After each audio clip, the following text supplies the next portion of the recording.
Welcome to Men's League TV first post-season video. I'd like to first of all congratulate all our winners of Men's League and Match Play.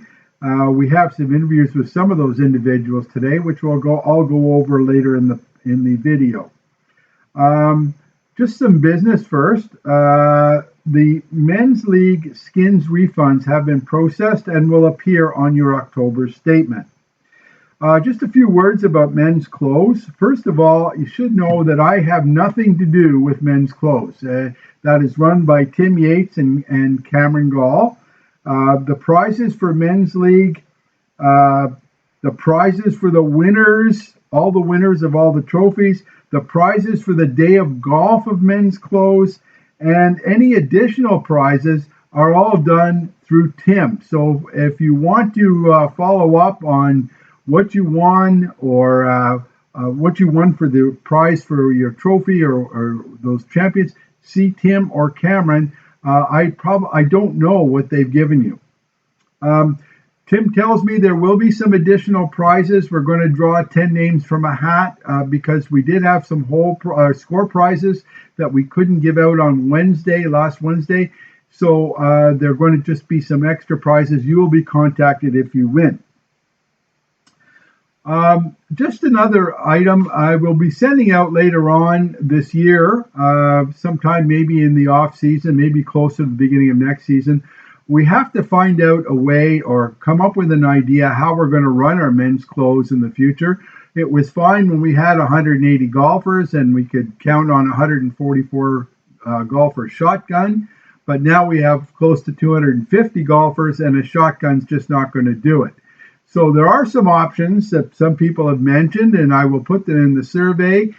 Things like going out in fivesomes at a shotgun, which would give us 180 players, followed by a banquet, two shotguns with a banquet in between or a banquet later, having the banquet on the Saturday and having the round of golf on the Wednesday. There are other ideas. I'd like to hear them. I'll send out the survey and get your responses. We have to come up with something, and you're the best people to advise me as to which way to go on this. So having said that, we do have some interviews today. I have an interview with our champion, Glenn Goodkey, an interview with our one of the two-man champion, Derek Martin, who they closed off the Charbonneau Mackay team on 17, and that was a good interview. An interview with Pat Moran from Team Jardine, who won the B championship, and an interview with our B singles champion, Jeff Cordes. So I hope you enjoy this podcast and or this video, and we'll see you in the new year, and we'll keep in touch through Men's League TV. Also, check out the website. There will be some updates this week. Thank you.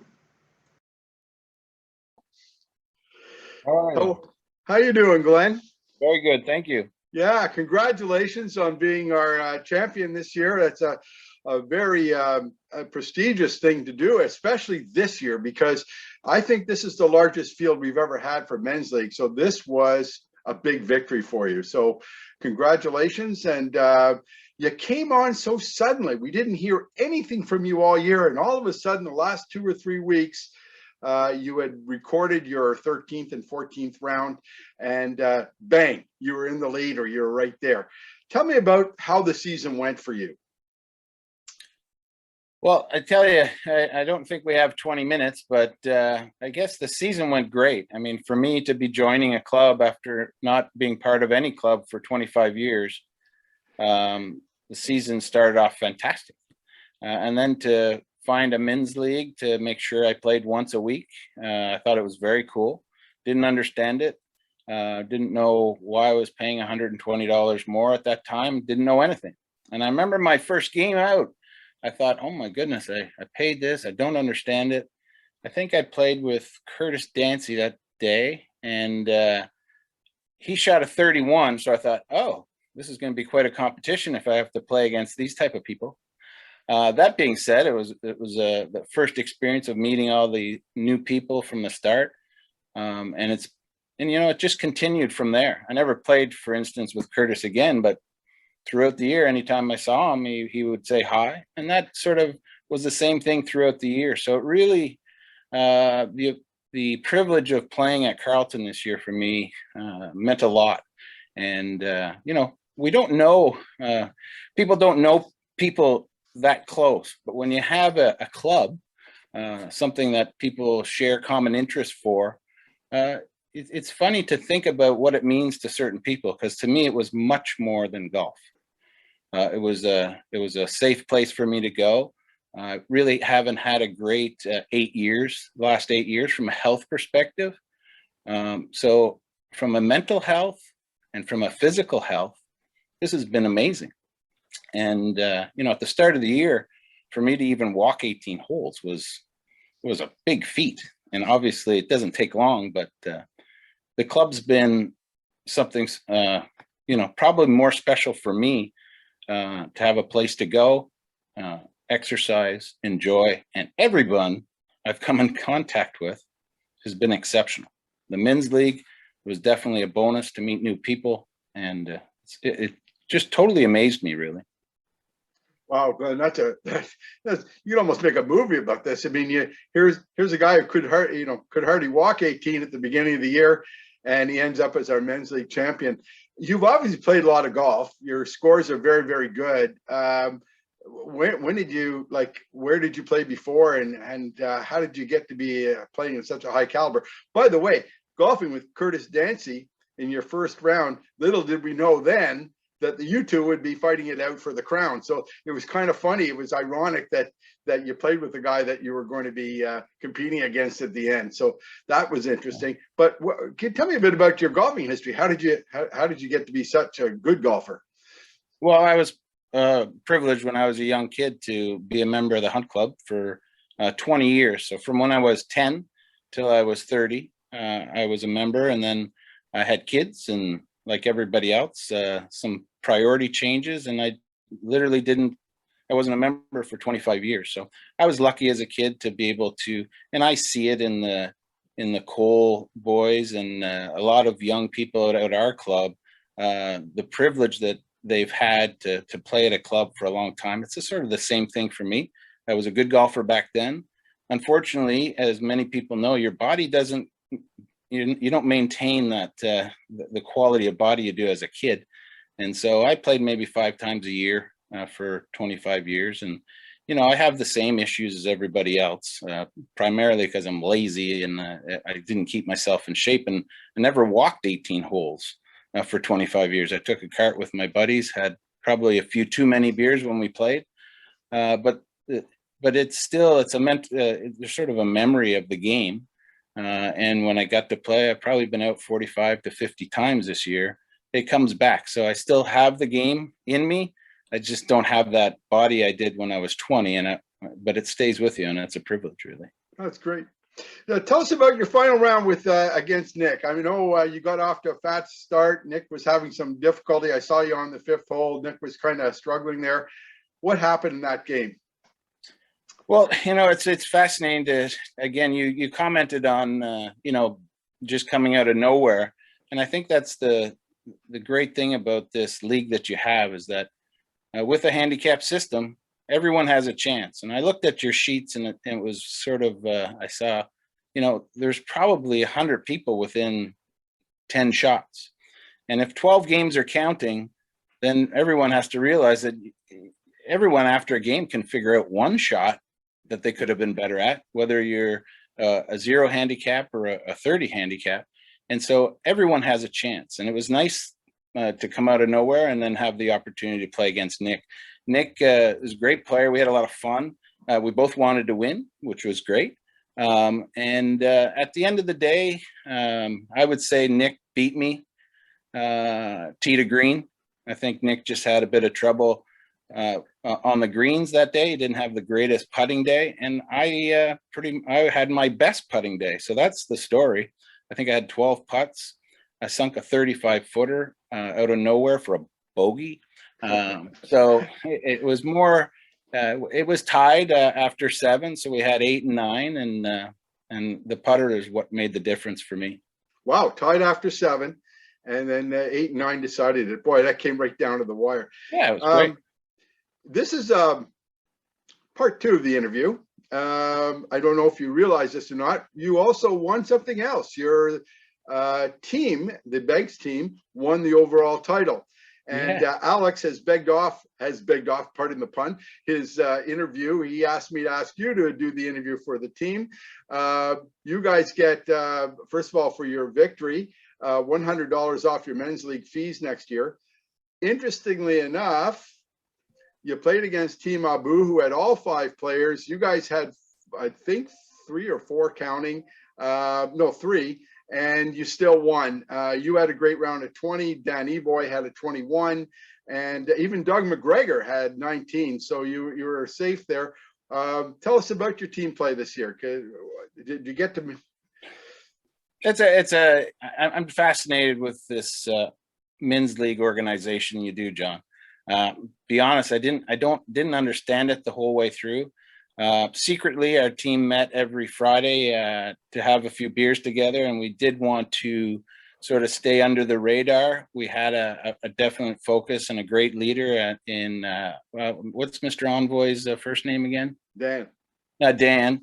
But we didn't want to tell anybody we were meeting and focused on the finals. And at the end of the day, to be honest, I've never met any of them, but it was very cool to be part of a team and to have another segment of what you have created and what I understand that Al Murray created a long time ago that you have stated that you take pride in continuing it.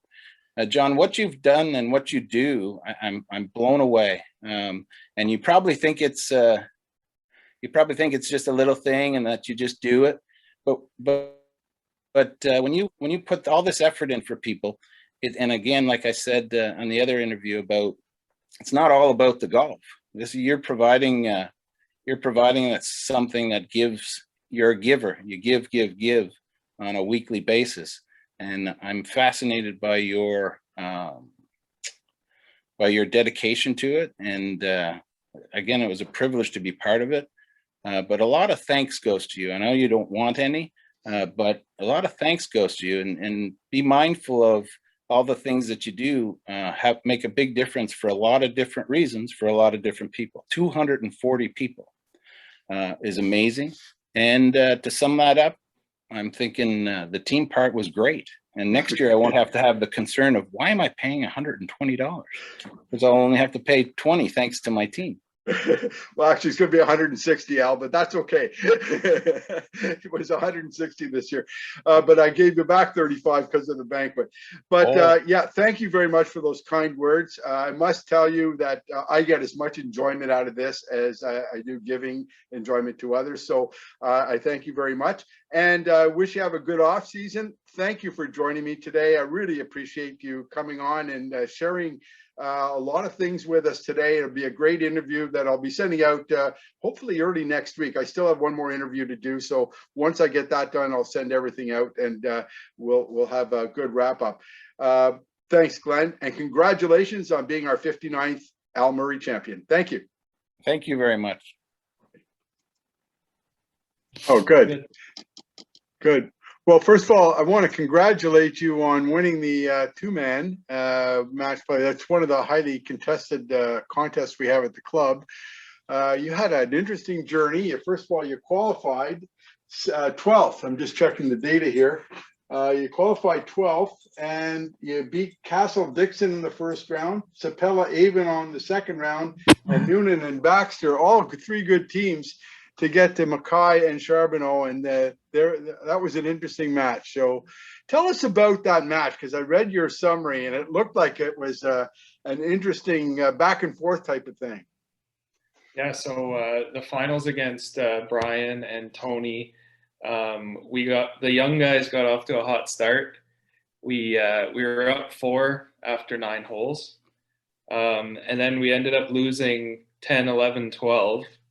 So the seniors came back on us. We were 1 up after 12 holes, and then we tied 13, 14, 15, and 16. Wow! And we came down on 17. All 3 of us were stroking. Andrew wasn't, and I ended up chipping in for a birdie net eagle. So tell us about that chip. Apparently, the pin was down on the front, wasn't it, or in the middle? Or I know it was a above middle the pin, right on the right middle side of the green, huge slope on it. And I took my hybrid out and I rolled it in just like a putt. Sorry, where Probably was your would have ball? rolled back down if I would have missed, but it was. Where was your ball again? I was on the pin? front left. I was short of the green. Oh, you were short. Yeah. Oh, okay. Okay, so you rolled it, and it did a lot of break on that? Oh yeah, it broke probably like 5 feet and went Wow. in the side door, and then the two gentlemen took their hats off, and that was the end of the match. Yeah, that's about all you could do at that point. We're doing a great shot. It reminds me of the situation we had when Ron Drosky hit the miracle shot on 16. He was behind the trees on 15 fairway. The other two guys were on in 2, and Drosky was hitting his third shot in, and somehow got it through the trees onto the green into the hole for a birdie, and closed out the match on that one hole. So you had a very good run, and great. And because I know Mackay and Charbonneau, they were really they're tough because they get a lot Brian of strokes. I got to give it to Brian. He's a silent assassin, that guy. He was a former club champion. He played amazing. He made a lot of good putts, a lot of good up and downs, and they grinded us out for sure. Oh, very good. It wasn't an easy match. And they kept their cards close the whole time. They didn't want to pump our tires too much and tell us good shot or anything. They were playing to win, so it was a good match. It was fun. It was competitive, and then we all played 18 together and just got to bask in our win. Well, congratulations, and certainly you're champions for this year. I think I forwarded you your gift certificate amounts, so enjoy those, and have a good winter and safe winter. Thank you very much. Thanks for all the organizing too, Kamish. We appreciate it. Thank you very much. Gotcha. Pat. Hey, how are you? Hey, not too bad. How you doing? Good. Happy Friday. Same to you. So thank you for agreeing to do this interview today. Your captain is a technological Luddite, so he has passed his torch on to you to do the interview for your team. But I just wanted to say congratulations to your team. You won the B championship yesterday. I know you weren't able to play, but certainly your team did very, very well. I'm just checking. Ron and Jeff came through for you yesterday, and you won 38-33. What are your thoughts about your team this year and how your team played? Hey, like I said, it's all cliche, right? We pulled it together when we needed to, but we were kind of surprised that we did make the B finals. We thought we were just going to get a participation badge, at the end of the season. So it was kind of nice to see that, hey, we did make the finals and eventually won it. So great season, Ronnie, Kevin, and Mike, and Jeff, who I think I've met maybe once or twice as a team member. But you know what? We pulled together at the right time, like I said. So it was lots of fun. Great season. Yeah. So for you, what was your kind of highlight of the season? How did you play this year? Yeah, it was good. I figured, getting the membership and I'd get better. Well, you got to work to get better. So, it was pretty steady. And I think just being out with the guys every Wednesday, playing around, having a couple of pops on the golf course, and it was just good. It was fun, a lot of fun. Yeah, great. So, I'm not sure exactly how you got there, but you did defeat 2 other pretty good teams. You were present for a lot of those victories. So what did you guys talk about what you had to do before a game, or did you just go out there and play and say, what the hell, we're gonna do it? Exactly, right. We didn't have any expectations, so we just went out and played, had fun, right? And whatever happened. We had some good highlights. I know Mike, I think it was hole 2 or 3, just chipping in from 120 out for an eagle. So, it was great. So just those little moments and some good putting, and hey, we just let it go where it went. So it was great. Oh, very good. Well, Once again, congratulations. I don't know exactly what your prize is. You'll have to check with the pro shop, but you did win something, and being the B champions. And good luck, and we'll hope to see you next year. Going for the A championship, maybe. Yeah. Jeez, we need a little more training and lessons for that one, though. Thanks very much, Pat. I appreciate you taking the time this morning. Thanks, everybody. Enjoy Thanksgiving weekend. Thank you. See ya. I'm here with match play winner, Jeff Cordes. Jeff won the B match play this year. Jeff also is the B match play club champion of all the city. Jeff, you've had a good year. Tell us about your round when you beat Omar Al-Hatib. Well, it was a bittersweet moment. Omar and I, great buddies, and had a great round. He just couldn't get it out of the gate. I stifled him early and kept ahead of him, and he was struggling. You know, it's the old age thing, I think, maybe trying to beat the old guy, and it just didn't work this year for him. But we had a lot of fun, and we'll have a rematch next year. When did you close him out?